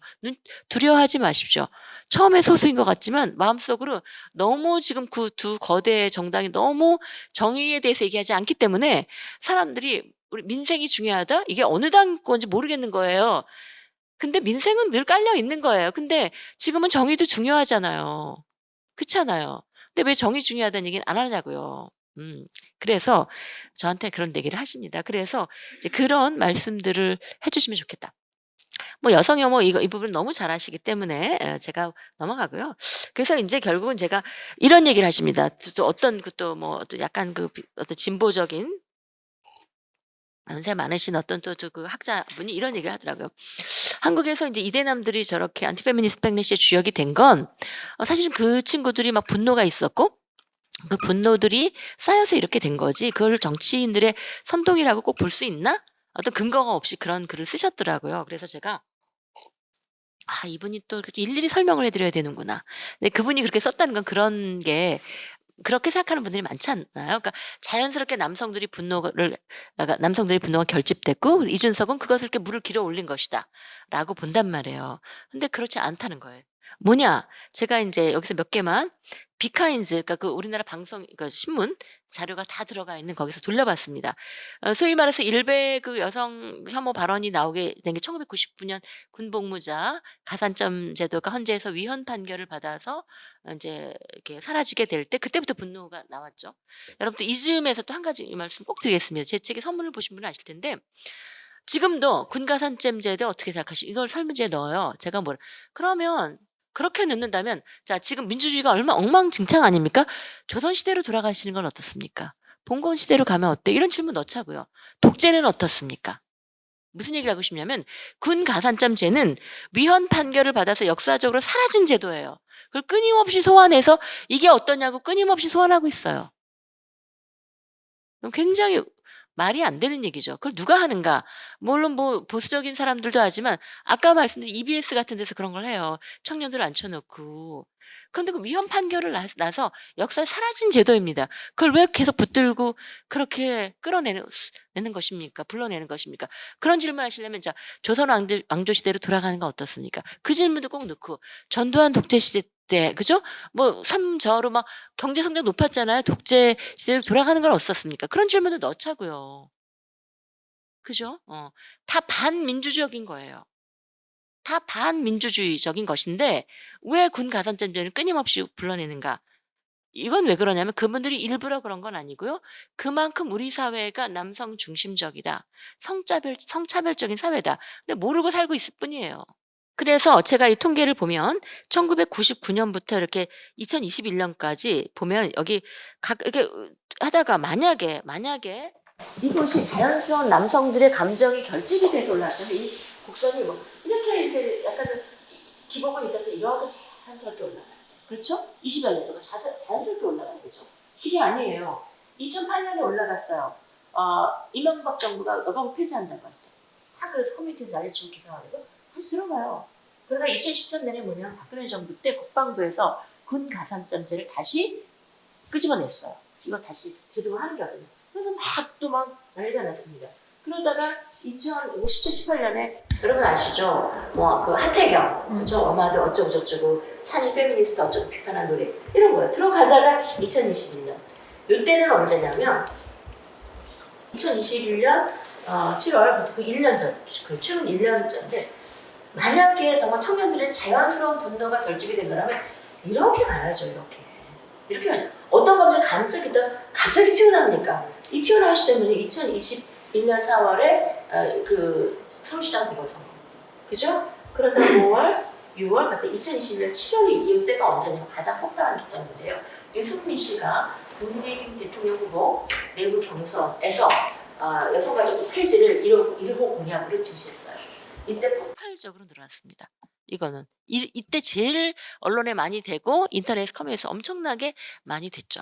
자, 그러면 이 발언을 제가 이 기사를 검색한 것은 여성 엔티페미니스트 백래시의 흐름을 보기 위해서 4개의 단어를 가지고 기사량을 검색한 거거든요. 여성 할당제 폐지, 여가부 폐지, 남성 역차별, 군가산점제 요거까지 가지고 지난 20여 년간 교체를 밀려가는 거예요. 결국 뭐냐면 자연스러운 남성들의 감정이 이렇게 분노를 결핍된 게 아니라는 거예요. 정치권에서 필요해서 끌어낸 거예요. 그렇기 때문에 이건 전혀 자연스러운 것도 아니고 그 소수의 정치인들의 이해관계로 대다수 남성들을 분노로 몰아넣지 말라. 원한으로 몰아넣지 말라. 결국 그 남성들이 그 원한에 누구를 미워하면 내가 힘들잖아요. 그 분노 원한의 감정에서 빠져나오지 못하고 트라우마의 제국에 갇히게 되는 그 상황을 계속 지속시키는 것은 그 정치인들의 책임입니다. 자, 이 부분 이건 다 아시죠? 그래서 제가 이 예를 이렇게 얘기했더니 안산 선수에 대한 얘기 5조 5억 년 단어. 근데 사실은 이게 이제 그때 난리가 나서 제가 이거를 왜 굳이 이 사례를 가지고 왔냐면 요때 2021년 8월에 전 세계적으로 무슨 그 기네스북처럼 특이한 그러니까 전 세계 언론에서 굉장히 이상한 사건을 이렇게 모아 가지고 그런 사이트에서 막 있었습니다. 유럽에. 근데 이 사건 그 8월에 사건으로 선정됐어요. 이게 금메달 3관왕인데 머리가 짧다고 이게 공격을 당했다고 좀 once upon a time 이런 말 했다고. 자, 그런데 이제 시사인에서 조사를 했단 말이에요. 굉장히 응답자 수가 많아요. 한 3,000 케이스가 넘는데 20대만 보면 5조 5억 년, 두 가지는 말도 안 되는 얘기고 5조 5억 년이라는 단어가 사실 혐오 발언이 아니거든요. 그런데 혐오 발언이 아닌데 20대 남자에게 물어봤어요. 이걸 혐오 발언이라고 생각했냐? 아니면 아닌 걸 알았냐? 아니면 아예 몰랐냐? 20대 남자의 36%가 혐오 표현이 아닌 걸 알아요. 또 34%는 몰랐어요. 이것이 혐오 표현이라고 잘못 알았던 사람은 29%, 한 30%일 거예요. 20대 남성의 30%만이 이 5조 5억 년이라는 말이 혐오 표현이라고 잘못 알고 있었어요. 그런데 국민의힘의 양준호 청년 대변인이 이 사람이 쇼코시가 어쩌고 하니까 페미니스트일 거다, 공격하자라고 메시지를 줬고 엄청난 공격을 받지 않았습니까? 전 세계적인 사건이 됐잖아요. 이 사람들이 몰려가서 한 것이죠. 이것이 정치인의 선동 아닙니까? 구조적 성차별은 없다. 이건 너무 많이 아시겠지만 혹시 저는 그래서 그 윤석열 대통령이 그 말씀하셔서 오히려 감사해요. 왜냐하면 이제 학생들이 계속 물어봐요 저한테 선생님 구조적 성차별 없다는 거 맞습니까? 그래서 아니지. 그래서 이제 공부를 다 하니까 학생들이 막 논문 써가지고 밖에 나가 상도 받고 그러더라고요. 구조적 성차별은 이거다라고 다 알게 됐어요. 고맙습니다. 이런 생각이 드는데 너무 많지만 하나의 예만 이거는 한국노동연구원의 최세림 선생님이 1998년부터 2017년까지 20년 동안 한국노동 패널입니다. 정부 통계죠. 그래서 실질임금, 그러니까 그 명목임금 중에서도 인플레를 뺀 임금, 그러니까 그 인상, 인플레를 뺀 실질임금 비예요. 남성 임금분의 여성 임금입니다. 수축은 10명입니다. 잘 보시면요, 15세부터 쭉 65세까지 있고 이쪽이 이제 임금인데 남성 임금은 이렇게 변하죠. 쭉 하다가 30대 올라가서 40대가 되면 피크 45세가 됐다가 점점 내려오겠죠. 여성 임금은 어떠냐? 25세까지 올라가요. 그러다가 이제 한 30대까지 갔다가 30대 이런저런 이유로 해서 못 올라갑니다. 그러다 내려가요. 자, 근데 문제는 보통 우리가 경력단절 뭐 이런 말 하죠. 경력단절이라는 말이 적합하지 않아서 굳이 줄인다면 바꾼다면 고용중단 정도가 맞겠는데 고용 중단된 여성들은 여기 안 들어가요. 집에 갔기 때문에 영원입니다. 영원. 노동시장에 남아있는 사람들이 임금입니다. 이 중에는 물론 고용 중단을 경험하고 다시 노동시장에 들어온 사람도 있지만 계속 일하는 사람도 있는 거예요. 그런데 이렇게 돼요. 그래서 남성 임금 대비 여성 임금의 비율, 이 초록색이 실제 그 임금의 비율은 이렇게 됩니다. 자, 이대년 현상이 무엇이냐? 20대 초반 남성 군대 가죠. 여성은 뭐 전문대 나오고 그죠? 대학 졸업하면 20대 20살에 졸업합니다. 또 휴학하지 말라고 또 부모님들이 빨리 졸업하라고 난리를 쳐가지고 휴학도 좀 해도 되는데 애들이 막 그래가지고 고생하면서 취업하라고 난리를 쳐요. 그러니까 올해도 못하고 막 해가지고 또 임시 막 들어가죠. 그래서 임시직 가서 월급 올라가 임금 받아요. 자, 20대 중후반 되는 기하급 수직 낙하예요. 수직 낙하. 언제까지? 사실 바닥까지 낙하합니다. 구조적 성차별, 구조적이라는 건 어떤 반복되어서 어떤 현상이 반복돼서 하나의 패턴으로 이루어지는 거예요. 만약에 이게 성차별, 임금을 없다면 이걸 그래프로 그릴 수 없어야 돼요. 뭐 이렇게 그릴 수 없는 겁니다. 매우 명확한 지난 20여 년 동안 매우 명확한 그래프가 보여지고 있어요. 이게 구조 아닙니까? 20대 초중반에 비슷해지는 현상을 두고 이대남은 그렇게 억울해하시지 않아도 돼요. 자, 한 가지만 더 보여드릴게요. 자, 이거는 별거 아닙니다. 고용률이에요. 그 노동시장에 나온 사람 경제활동 차별 중에 실업률을 뺀 거예요. 이거만 보시죠. 아주 제가 이 책을 너무 쉬운 걸만 썼습니다. 왜냐면 저는 복잡한 통계를 모르는 말이 아니니까 심지어 이렇게 단순한 통계를 갖고도 증명이 되는데 왜 국민의 청년들의 눈을 가리려고 하는가, 귀를 막으려고 하는가. 안타깝습니다. 자, 이게 뭐냐면요. 여러분 한번 봐주세요. 이 까만 동그라미는 20에서 29세 남자의 고용률입니다. 한번 보세요. 이렇게. 이것이 2000년부터 2021년입니다. 20년 동안. 분명히 20대 남성들의 고용률이 떨어지고는 있어요. 62%까지 갔으나 점점 경기가 나빠지니까 IMF 이후에 우리나라는 늘 경제가 안 좋았죠. 떨어지긴 했어요. 60%대로. 자, 그 다음에 한번 보십시다. 20대 여자를 봅시다. 20대 여자가 이 꼽혀입니다. 과거에 분명히 차이가 있었는데 이만큼의 점점 해서 그렇잖아요. 엄마들이 야, 결혼하지 말고 응? 열심히 해서 너도 직업을 가져야 돼. 돈을 벌어야지. 엄마처럼 되면 안 돼. 딸들이 너무 괴로워합니다. 그런 얘기들을. 그런데 난 엄마 좋은데. 그래서 올라갔어요. 그래서 20대가 돼 비슷해져요. 약간의 차이가 더 올라가 있고 내려가 있으면 큰 차이가 없습니다. 20대를 딱 보면 남성들 군대 가가지고 아무것도 못하고 뭐 시험 준비하느라고. 남성의 취업이 완료되는 것이 34세를 보거든요. 그래서 청년을 19세에서 34세로 잡습니다. 그것도 남성에 맞추는 거예요. 아무튼 한국은 참 남성이 그런데 약간의 이제 높아지는 경향이 있죠. 물론 고용의 질은 다릅니다. 임금 비교하면 또 여성이 낮아요. 자, 그러면 인생이 29살에 끝나는 게 아니거든요. 30대를 보겠습니다. 30대 남자를 보십시다. 어디 있어요? 여기 있어요. 지난 20년을 보시면 91.8에서 떨어지긴 합니다. 그러나 여전히 88%입니다. 저 위에요. 남성은 20대까지 힘들어요. 군대 갔다 오고 취업하고 30대부터는 괜찮아요. 물론 과거에 아버지 세대에 비해서 힘들지만 남성은 그렇습니다. 자, 30대 여성은 어디 있습니까? 30대 여기 있어요. 다이아몬드 여기입니다.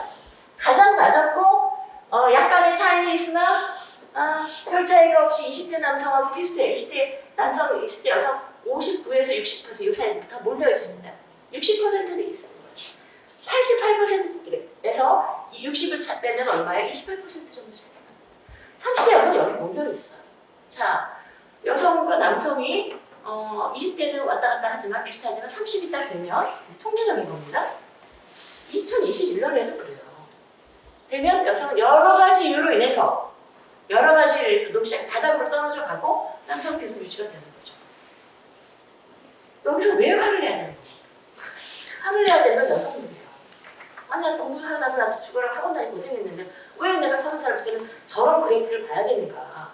그래서 저하고 친한 남성 학자들은 너무 이상하다는 거죠. 왜 한국 여자들은 화를 안 내는 거예요? 그래서 제가 하도 화를 내다가 우울증 보세요 라고 했는데 청년 자살률도요. 20대 남성의 자살률이 높습니다. 굉장히 그거 같이 고민해야 돼요. 군대 문제나. 그런데 자살 시도율 병원에 계신 의사선생님들 보면 자살 시도를 하다가 실패해서 병원에 실려오는 분들이 많거든요. 자살 시도율까지 하면 20대 여성이 훨씬 더 자, 대립시키려고 하는 게 아니라 같이 다 힘들다는 거죠. 그래서 저는 어떻게 봤냐면 남성의 위기인가 청년 남성들이 느끼는 불안과 공포는 사회경제적 변화가 가져온 결과의 하나고요. 이것은 청년 여성들도 공유하는 감정입니다. 차이가 있다면 남성들은 과거 세대와 비교해서 특권의 상실이라는 박탈감을 느끼는 데 비해서 여성은 잃어버릴 특권 자체가 없다는 점에서 상대적으로 홀가분할 뿐이에요. 잃어버릴 특권이 없어요. 그 차이입니다. 30대가 넘어가면 다시 어려워진다는 것. 이것을 20대 남성들은 억울하다. 이렇게 주장해서 남성들의 분노를 부추기는 것은 이건 속임수예요. 우리나라 청년 남성들이 그 속임수에 넘어가지 않으시기를 바랍니다. 자, 그래서 이제 제가 끝을 내야 될 시간이 왔어요. 자, 요 말씀만 좀 드릴게요. 정치 얘기를 하겠습니다. 형님 문화에서 너무 잘 아시죠? 그나마 정의당이 제가 보기에 정의당이 여기서 굉장히 많이 벗어났다는 걸 알고 있습니다. 근데 문제는 정의당이 너무 힘들게 가고 있어서 너무 마음이 아픕니다. 정의당이 잘 돼야 우리가 이거는 제가 어제 저녁에 다시 고민하면서 넣었습니다. 왜 정의당이 힘든가? 지금 여당, 야당, 국민의힘이나 또는 그 더불어민주당 둘 다 민주주의를 지향하죠. 우리나라는 대한민국 민주주의 공화국이니까요. 다 그들에게 민주주의도 있어요. 그런데 적어도 우리 사회에서 여성학자들이 보기에 공식적인 담론에서 그 민주주의라는 말 속에 그 의미 속에 성평등이 제대로 들어가 있지 못하다. 그러니까 이런 거예요. 민주주의는 여기 있고 성평등 요건 여성 문제는 따로 있는 거예요. 그러니까 여성 성평등 하자면 아니 왜 그런 협소한 그 주변적인 정의당은 왜 그런 걸 가지고 그래. 노동 문제, 계급 문제 얼마나 심각한데 그런 협소한 걸 가지고 그렇게 들어가니? 그런데 21세기 사회에서는 성평등이 민주주의의 핵심이에요. 제가 그것을 이제 보기 위해서 지난 한 50일 동안 독일도 잠깐 있었고 영국에도 좀 잠깐 갔었고 스웨덴에서 있었는데 다 똑같이 그렇게 합니다. 스웨덴 같은 경우는 남성들, 여성은 말할 거 다 남성들이 자기가 좀 괜찮은 남성이야. 내 고퀄 남성이야. 이런 걸 보여주려면 나 페미니스트야. 이걸 말하면 부끄러운 거야. 행동으로 보여줘야 돼. 행동으로. 그래서 스웨덴에서 가장 욕이 뭐냐면 당신 아직도 페미니스트가 아니에요? 이게 비난이라는 겁니다. 근데 가장 민주적인 사회잖아요. 여러 가지로. 자, 그래서 문제는 우리가 보기에 저희가 보기에 한국 민주주의에서 보수 정치건 진보 정치건 특히 거대 정당은 성평등에 대해서 관심도 없고 배제돼 있다. 최근에 지금 이제 어떤 발언이 나와 가지고 민주당에서 난리가 났는데 그것도 표를 의식한 것이 아닐까. 진심으로 그 당이 지향하는 더불어민주의 성평등이 제대로 들어가 있는지 묻고 싶어요. 자, 그래서 결국 이제 원래 이건 문재영 쌤이 그런 얘기를 했고요. 아까 말씀드린 것처럼 한국의 민주주의 담론에서 성평등은 민주주의 문제가 아니라 여성 문제라고 되어 왔기 때문에 보수에서는 보수 담론에서 완전히 밀어냈지만 진보적인 민주주의자들은 난 젠더 중립이야. 난 객관적이야 라면서 또 젠더 그 몰성적인 모습을 보이죠. 그 지금 안수경 그 계명대 교수가 그런 얘기를 하죠. 남성의 얼굴을 한 민주주의다. 근데 우리 사회는 여성도 있다. 민주주의는 두 개의 얼굴을 가진다. 또는 우리가 성별을 그렇게 성소수자까지 포함하면 민주주의는 여러 개의 얼굴을 갖는다라고 말해야 되지 않을까요? 근데 지금은 남성의 얼굴을 가진 민주주의입니다. 정의당에 좀 말씀드리고 싶은 건 그거예요. 왜 성평등 이슈가 잘 이렇게 제대로 먹히지 않을까? 두 가지 포인트를 말씀을 좀 드리고 싶은데요. 아까 말씀드린 것처럼 경제사회적인 불평등이 너무 심각하기 때문에 성불평등 문제에 대해 사람들이 자꾸만 밀어내는 거죠. 그러니까 '왜 이런 걸 가지고 와서 이러지?' 라고 하는 그런 고민들을 하기 때문에 사실 교차 이 여러 가지 요인들을 중첩시켜서 우리가 불평등의 심화에 대해서 설명할 수 있어야 되고 그것을 국민들에게 설득시키는 그런 과정이 필요하다. 또 하나는 아까 정의당에게 꼭 부탁드리고 싶은 건 어쨌거나 지난 그 대선에서 작년이죠. 작년 대선에서 아까 막판에 젊은 여성들이 손가락을 뭐 꺾는 자르는 심정으로 민주당을 후보를 이재명 후보를 찍고 기부금은 심상정 후보에게 냈다는 거 아닙니까? 제 주변에 너무 많습니다. 정의당으로서는 안타깝지만 뭐 이제 그런 현실이 있었는데 사실 그 여성들이 굉장히 중요한 거죠. 근데 제가 지금 이제 민주당 보면 그 여성들이 굉장히 떨어져 나갔어요 지금은. 제가 이제 많이 걱정이 되는데 어쨌거나 또 민주당에 부탁드리고 싶은 건 민주당은 이 안에서도 안티 페미니스트 백래시가 있는 걸 알고 있습니다. 그렇지만 페미니즘과 또 민주주의 세력이 연대해서 그것에 대해 이렇게 저항하고 있는 걸 알고 있는데 정의당 그 페미니즘을 포함하는 민주주의의 가장 중요한 보루가 되어야 한다는 말씀을 드리고 싶고요. 중요한 것은 아까 결국 이제 그 2030 여성들이 어느 당이 그래도 뭐 미래의 가능성은 모르겠고 어느 당이 심정적으로 가장 어느 당을 본인과 가장 가깝게 느끼냐면 정의당이에요. 제 주변에 사람들은 그렇게 말을 합니다. 그렇다면 그 페미니스트 주체성을 가진 여성들이 아까 말씀드린 다른 사회적 약자, 비정규직 노동자 또는 뭐 사회적 약자들과 함께 갈 수 있는 혹은 그 사람들과 같이 공동의 전선에 설 수 있는 그러니까 페미니스트 정치 의식을 가진 사람들이 그분들의 어떤 민주주의 의식을 확대시키는 것도 또 정의당의 역할이에요. 그죠? 그래서 페미니스트 의식을 가진 여성들이 있고 지금도 여성위원회 또 앞으로 더 모여들 겁니다. 모여들 텐데 그분들이 페미니스트이면서 노동운동도 할 수 있고 뭐 성소수자 문제도 관심이 있고 또는 뭐 장애인 문제도 같이 싸울 수 있는 그렇게 그 페미니스트 여성들의 의식을 넓혀주는 것도 정의당에서 부탁을 드리고 싶습니다. 마지막입니다. 제가 영국을 갔다 와 봤는데 브렉시트 그런 얘기를 하더라고요. 유명한 교수가 제가 영국에 가자마자 들은 얘기가 "영국은 망해가고 있다." 브렉시트를 한 영국 시민들의 삶을 보니까 너무 저는 '나 같으면 빨리 이사 갈 것 같다.' 그런 생각을 했는데 예를 한번 들어볼까요? 영국은 농사를 안 짓고 왜 다 양을 키우지 않습니까? 감히 양만 있는데 야채 이런 것들이 그 이태리나 스페인에서 수입을 해 왔대요. 그런데 브렉시트가 있으니까 계속 인제 통관 절차를 거쳐야 되는 거죠. 뭐 세금은 많이 안 물리더 그러니까 이태리나 스페인 그 업자들이 골치가 아픈 거예요. 안 보내요. 지난 1-2 월에는 슈퍼마켓에 야채가 없었대요. 제가 9월 10월에 돌아다녔는데 식당에서 야채를 사 먹기가 너무 어려워요. 정말 야채라고 할 수 없어요.